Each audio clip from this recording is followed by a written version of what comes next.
we start Eumenes from Plutarch's Lives, translated by John Dryden, revised by Hugh Clough. Duris reports that Eumenes, the Cardian, was the son of a poor wagoner in the Thracian Chersonesus, yet liberally educated, both as a scholar and a soldier, and that while he was but young. Philip, passing through Cardia, diverted himself with the sight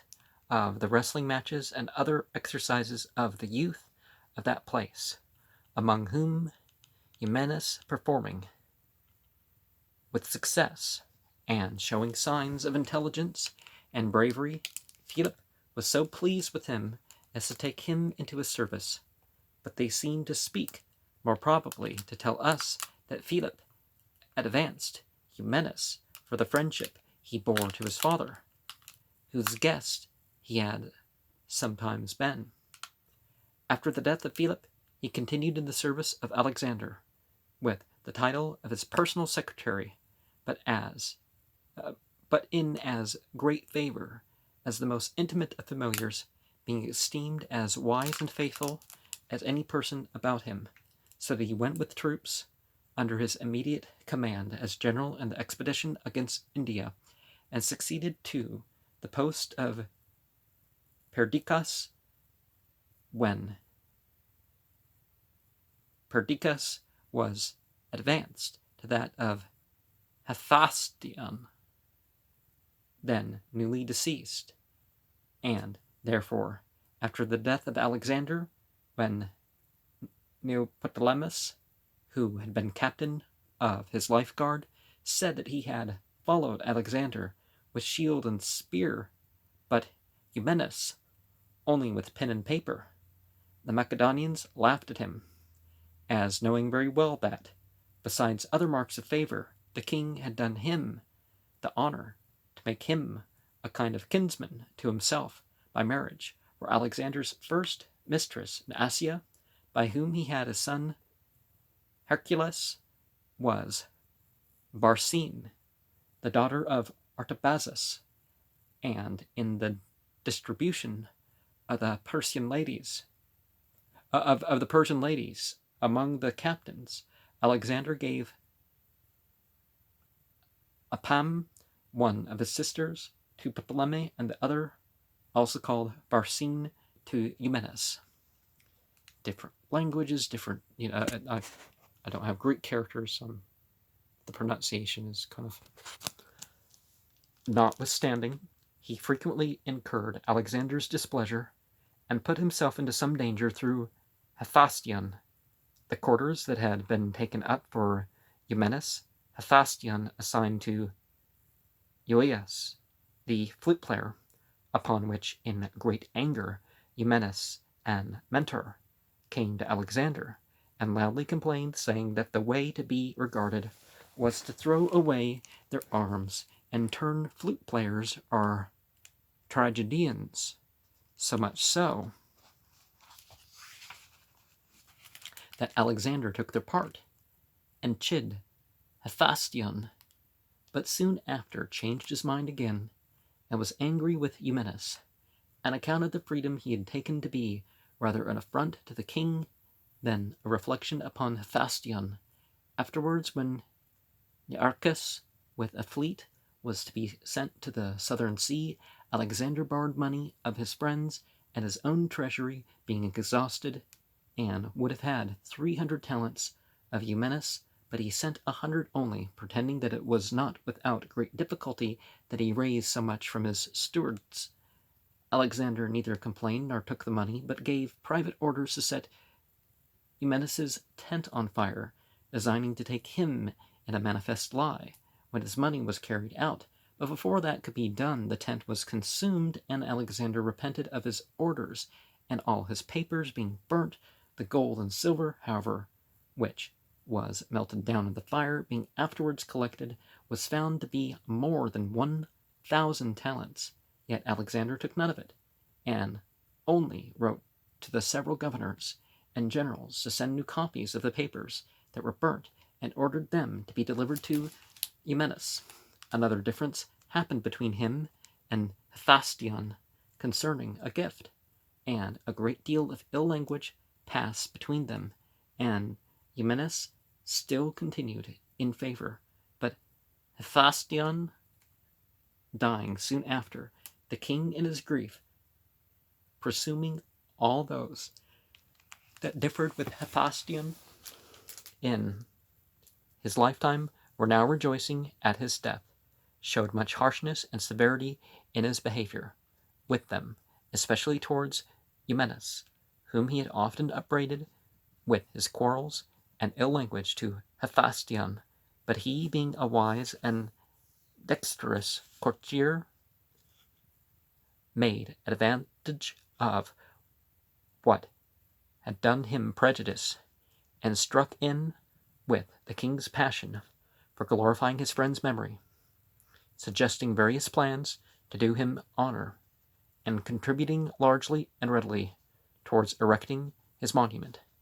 After Alexander's death, when the quarrel broke out between the troops of the phalanx and the officers, his companions, Eumenes, though in his judgment he inclined to the latter,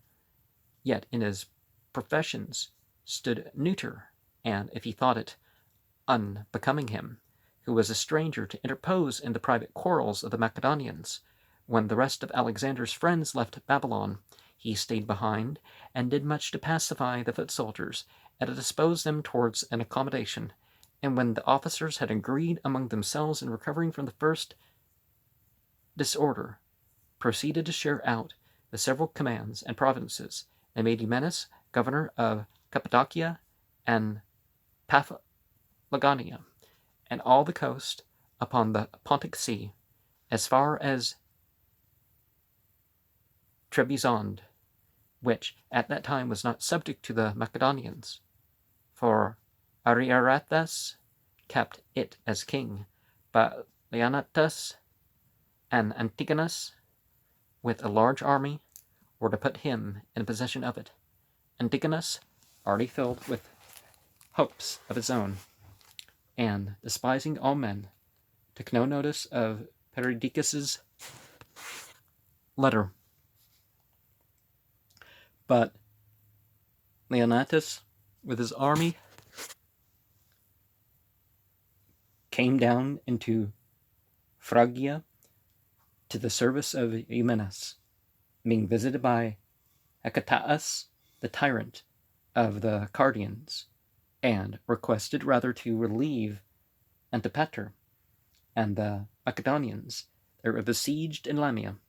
He resolved upon that expedition, inviting Eumenes to a share in it, and endeavoring to reconcile him to Hecataeus, for there was a hereditary feud between them arising out of political differences, and Eumenes had more than once been known to denounce Hecataeus as a tyrant, and to exhort Alexander to restore the Cardians their liberty. Therefore, at this time also he declined the expedition proposed, pretending that he feared lest Antipater, who already hated him, should for that reason, and to gratify Hecataeus, kill him. Leonatus so far believed as to impart to Eumenes his whole design, which, as he had pretended and given out, was to aid Antipater, but in truth was to seize the kingdom of Macedon, and he showed him letters from Cleopatra, in which it appears she invited him to Pella, with promises to marry him. But Eumenes, whether fearing Antipater or looking upon Leonatus as a rash, headstrong, and unsafe man, stole away from him by night, taking with him all his men, namely 300 horse, and 200 of his own servants armed, and all his gold, to the value of 5,000 talents of silver, and fled to Perdiccas, discovered to him Leonatus's design, and thus gained great interest with him, and made of the council. Soon after, Perdiccas, with a great army, which he led himself, conducted Eumenes into Cappadocia, and having taken Ariarathes prisoner, and subdued the whole country, declared him governor of it. He accordingly proceeded to dispose of the chief cities among his own friends, and made captains of garrisons, judges, receivers, and other officers of such as he thought fit himself. Perdiccas not at all interposing. Eumenes, however, still continued to attend upon Perdiccas, both out of respect to him and a desire not to be absent from the royal family. But Perdiccas, believing he was able enough to attend his own further objects without assistance, and that the country he left behind him might stand in need of an active and faithful governor, when he had come into Cilicia, dismissed Eumenes, under color of sending him to his command, but in truth to secure Armenia, which was on its frontier, and unsettled through the practices of Neoptolemus,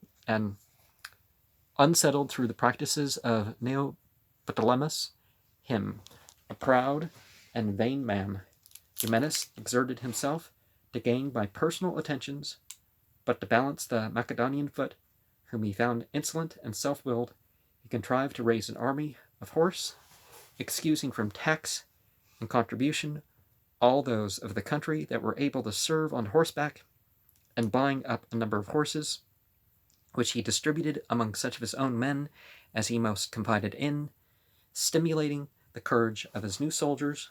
by gifts and honors, and inuring their bodies to service by frequent marching and exercising, so that the Macedonians were, some of them, astonished, others overjoyed to see that in so short a time he had got together a body of no less than 6,300 horsemen. But when Craterus and Antipater, having subdued the Greeks and advanced into Asia with intentions to quell the power of Perdiccas, and were reported to design an invasion of Cappadocia, Perdiccas, resolving himself to march against Ptolemy, made Eumenes commander-in-chief of all the forces of Armenia and Cappadocia, and to that purpose wrote letters requiring Alcetus and Neoptolemus to be obedient to Eumenes, and giving full commission to Eumenes to dispose and order all things as he thought fit. Alcetus flatly refused to serve, because his Macedonians, he said, were ashamed to fight against Antipater, I love Craterus so well, and they were ready to receive him for their commander. Neoptolemus designed treachery against Eumenes, but was discovered, and, being summoned, refused to obey, and put himself in a posture of defense. Here Eumenes first found the benefit of his own foresight and contrivance. For his foot being beaten, he routed Neoptolemus with his horse, and took all his baggage, and coming up with his whole force upon the phalanx, while broken and disordered in its flight, obliged the men to lay down their arms and take an oath to serve under him. Neoptolemus, with some few stragglers whom he rallied, fled to Craterus and Antipater. From them had come an embassy to Eumenes, inviting him over to their side, offering to secure him in his present government, and to give him additional command, both of men and of territory, with the advantage of gaining his enemy Antipater to become his friend, and keeping Craterus, his friend, from turning to his enemy, to which Eumenes replied that he could not so suddenly be reconciled to his old enemy Antipater, especially at a time when he saw him use his friends like enemies. But he was ready to reconcile Craterus to Perdiccas upon any just and equitable terms, but in case of any aggression, he would resist the injustice to his last breath, and would rather lose his life than betray his word. die rather than submit, right? Antipater, receiving this answer, took time to consider upon the whole matter. When Neoptolemus arrived from his defeat, and acquainted them with the ill success of his arms, and urged them to give him assistance, to come both of them, if possible, but Craterus at any rate, for the Macedonians loved him so excessively that if they saw but his hat or heard his voice, they would all pass over in a body with their arms. And in truth, Craterus had a mighty name amongst them, and the soldiers after Alexander's death were extremely fond of him, remembering how he had often, for their sakes, incurred Alexander's displeasure, doing his best to withhold him when he began to follow the Persian fashions, and always maintaining the customs of his country, when, through pride and luxuriousness, they began to be disregarded. Craterus therefore sent on Antipater into Cilicia, and himself and Neoptolemus marched with a large division of the army against Eumenes, expecting to come upon him unawares, and to find his army disordered with reveling after the late victory. Now, if it's,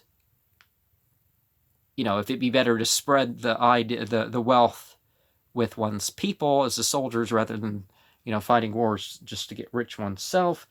that'd be one thing. But they have a different style than us. Craterus, therefore, sent on Antipater into Cilicia and himself, and Neoptolemus marched with a large division of the army against Eumenes, expecting to come upon him unawares, and to find his army disordered with reveling after the late victory. Now that Eumenes should suspect his coming, and be prepared to receive him, is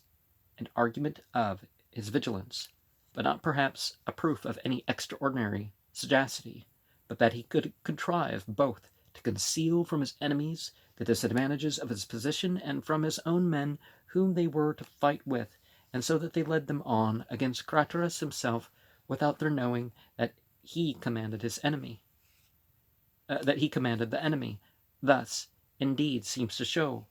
peculiar address and skill in the general. He gave out that Neoptolemus and Picres were approaching with some Cappadocian and Paphlagonian horse, and at night, having resolved on marching, he fell asleep and had an extraordinary dream. I have a dreams and vision playlist, by the way. For he thought he saw two Alexanders ready to engage, each commanding his